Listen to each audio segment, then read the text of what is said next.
Last year I accidentally broke my double-eye bodkin tool almost into 2 equal halves. I kept both halves in a Ziploc bag until last week when I tried and successfully designed a new tool using the broken pieces. The prong side of my orange tool is broken, but I'm happy that I didn't try to fix it. Since the orange and the green tools can be held together to make an every other needle tool, I decided that such a tool would be a good idea to make. I used the original Passap prong tool and tried to shape the new tool similarly. You can see how I'm designing it by clicking on the info card in the upper right corner. Now let's assemble the tool. I will place both halves of the tool on the table and put the broken halves of the double-eye bodkin tool in the grooves. Now let's compare the length of the prongs with the original tool. I'm lucky that my double-eye bodkin tool broke in the middle. I won't cut the longer half, but I will try to align both of them as they are.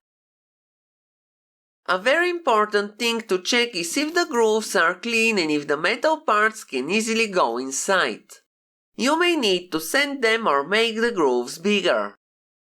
The metal parts must fit perfectly.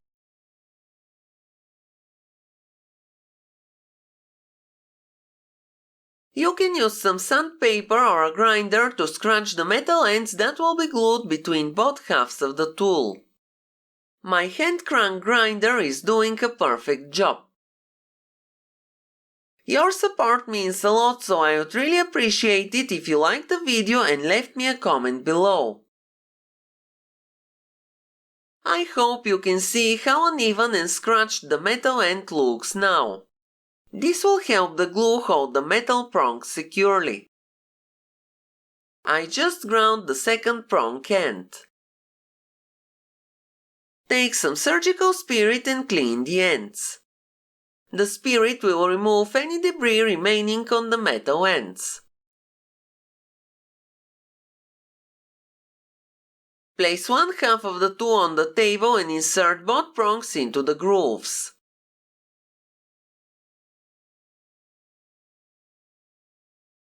I will place the other half of the tool under the ends to keep them straight.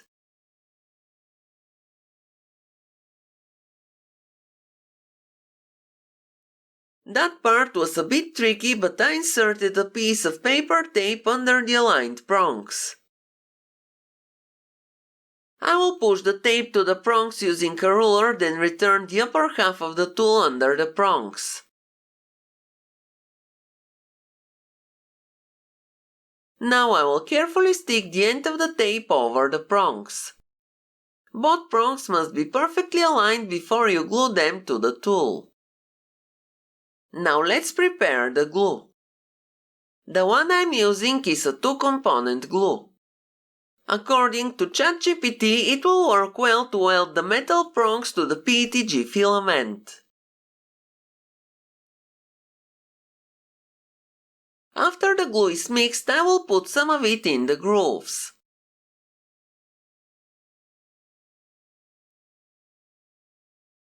The files for the tool will be available for download on my Thingiverse page.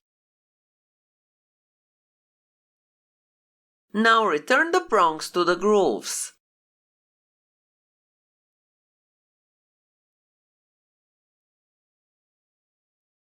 I will put some glue into the grooves on the other half of the handle.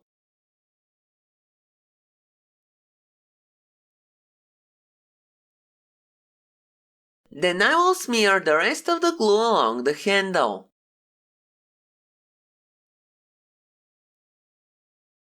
When this is done, you can glue both parts together.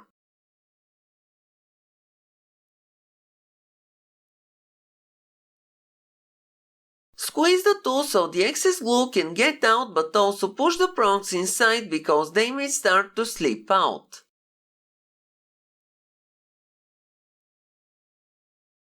I will carefully wipe off the excess glue from the sides of the tool.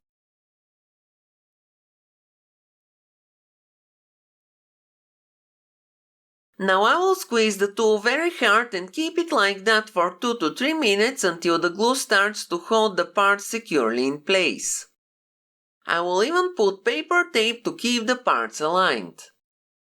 Unfortunately, I didn't film that part, but you will see me removing that tape in a bit. After the glue is set, leave the tool for 24 hours so the glue can dry completely. 2,000 years later.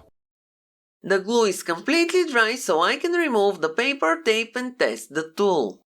You can now see the paper tape around the handle. I don't know if you can tell, but I'm really impatient.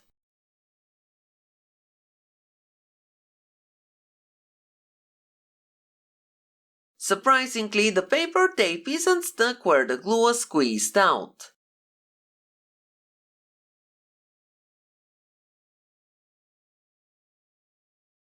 If you have ideas for more Passap tools, I would love to hear them.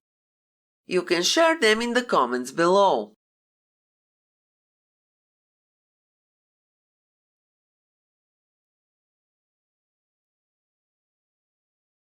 So this is the tool. It looks and feels awesome. What should we call this tool?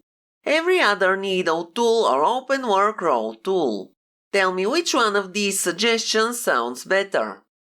Here is how it looks compared to the original Passap tool.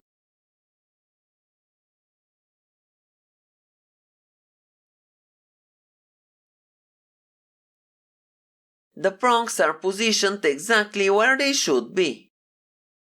Now it's time for testing. I will move the edge springs and start from the leftmost needle. I was a bit afraid to use the tool at first, but the prongs are very well glued. Please be aware of any scams. I'm not making and selling these tools anywhere, so the only place you can find the files is on my Thingiverse profile. I'm very pleased with this tool. But let's check if I can use it to raise the pushers. It works. Well, if you can't make such a tool, you can still hold both single prong tools together and have almost the same thing. But it's great to have this tool in your collection. That's all for today. Have a nice day and see you next time.